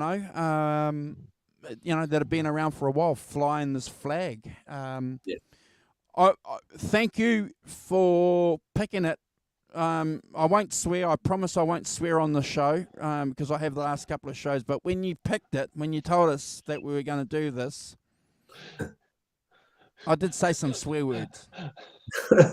Well, it's I have been wanting to. Before I had my health issues last year, I was going to pick this record, Andrew, and then we got busy after I came back with other things. So it's always been there in my list of wants to touch on. So over time we'll do probably a few more of his records, 100%.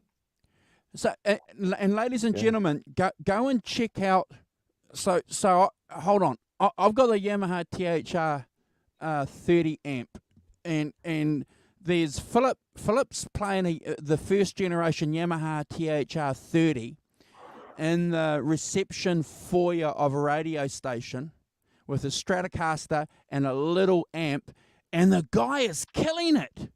The guy with a little,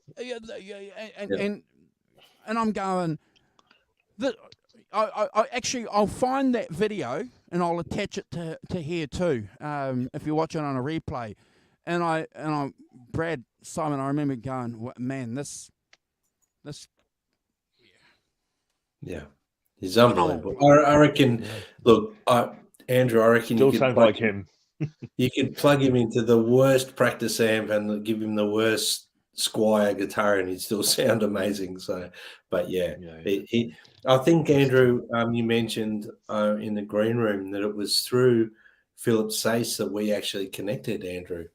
Yeah, it must have been. It must have been because I think it was on a Philip Sayce live stream or something, Instagram. It was an Instagram live. Yeah, an Instagram live, and then it came up with Brad, and you said, you were talking to people, an Australian guitar player and all that, and I thought, okay, better check this cat out. Because you don't get people saying I'm from New Zealand playing guitar on these things, but Australia, we'll take you. And that's how we connected through being on that hashtag, as they say. Yeah. And now I've become like the Ronnie Wood of the British Electric Blues Show. It's been a great show. It's been a fantastic show. Thank you for picking the album. The Rock Professor's got some news for us for next week. I have got some news next week. I've chosen an album by a little known band. Yeah, who are they? So this is some band called Led Zeppelin. Oh, We're going to do. Sorry, I forgot that the re-release has got the black cover. Hold on, let's do this. There, it's the black album. Right, We're doing the white album. Yeah, we're doing the white album. That's it. Hey, Andrew, Simon's just showing off that he's got like the remastered version, you know. Oh, okay. As well. That's all right. I've got the original in the cupboard. I'll get it out for next. I'll have them all like lined up behind me. We're going to do Led Zeppelin 3 next week. Woo-hoo. We haven't done Led Zeppelin 3. We're doing it. I'm swearing on the inside, Simon and Andrew. So we're going to try. We're going to try and do it, ladies and gentlemen, in one show. We did this show. We were disciplined and onto it. We didn't go down too many rabbit holes. So if all goes well, it's the first Zoso show of the year too, isn't it? Yes. Time we did one. Unreal. Absolutely. Yeah. Beautiful. Yeah. We did an album. Me and you did a show with Alan Garber, didn't we? Kind of on backgrounds and guitars and all sorts of things. Probably link the two together. So yeah, I think we concentrate on the tracks a bit, and because we've got that show in the bag already with a lot of background on it and things. So yeah, we don't need to do that. Yeah, that's a good point. No. We can just tag that in. Look, I'm going to say thank you very much, Brad. Thank you, Rock Professor. I'm going to ask the Rock Professor to say something. Then Brad will say the last thing, and then the Rock Professor will say a roll call, and then we're out of here because Brad and we got to go and eat. And the Rock Professor's, what are you going to go and do? Get warm? I'll go back to bed. Go back, see? It's quarter to 9 here. And what what did the Rock Professor tell you that he was doing at the start of the show? You know, See? He's busy. Drugs and hookers. Back to haunt me. I knew this would come back to haunt me. Jabbering on Fantasyland stuff, is it? Simon, the rocker of the 5150 British Electric Blues Show. I wish, yes. Oh, good. Oh dear. Well, yes, I'd like to say thanks for choosing this album, Brad. It's been great. I think that it's his first album, I think. So, I think there's a lot of, very clearly there's influence. All his influences have gone into the tracks, and they're, as Andrew said earlier, he wears his influence on his sleeve, and that's not a bad thing. That's a really good thing. I think it's amazing to have constructed a 14-song album and made it so strong. I think that's a real tribute to. Well, I don't know how long the songs took to write, whether he had them all a long time, but clearly, I think that's really difficult to do. It's most bands, get 10 good songs, you're doing well, but to get to 14 and some really epic things that he still plays today and are still central parts of his show, I think is a real tribute to this record. It feels a bit like, if you've only got one chance to make a record, this is the record you'd make.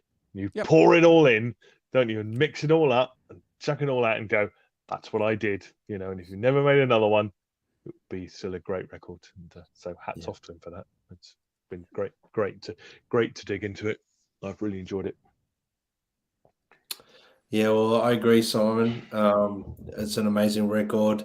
Do yourself a favor, guys. Go and have a good listen to everything to do with Philip Sayce. He's an amazing musician, but also a hell of a nice guy. So check him out. So Andrew's going to share his links, his website, and so go check him out after this. And thank you guys for allowing me to, choose this record. And thank you everyone in the chat for joining in, and everyone that's watching later on. If you're watching this back later, please subscribe, join the community, and yes, we're very happy to have new subscribers. We're nearly at 10,000 subs, so let's help us get there. We haven't been pushing hard enough, guys. We've got to get that 10,000. We're nearly there. We're getting close. So tag, share, and subscribe. That's it. And and thank you, Philip, for the wonderful music. It's an amazing record, and it's a pleasure to listen to, and I'm honoured to call you a friend. Fantastic. Cool. That's brilliant. Okay, I'll do a quick roll call. So thanks to I'll scroll back up to the blimey, there's a lot. Ellen, Gret Zeppelin, Holly Lewis, gone to bed. Sleep well, Holly. Thanks for joining. Arvin, Gaunt. Who else have we got? Julia. Funnily enough, I don't see Julia's comments in my thing. I don't know why. I'll have accidentally blocked her or done something idiotic. I'll have to look at that. John ZD351. That's the answer to your question, Brad. Has he got any more photos? Yes, he has. Christopher Live Sour, thanks, Chris, for joining. I know you've got to bed as well. Well done. It's late, very late in America. Arvin, Ellen, Gret, John, Hugh Caldwell from the North Countries. I think that's probably everybody. So thanks all for joining. Thanks for great chat. There's loads of fantastic comments in here, which is really cool. In fact, and we'll see you next week for Led Zeppelin 3. Woohoo! Woohoo! Take care all. Have a good week. Bye. Peace.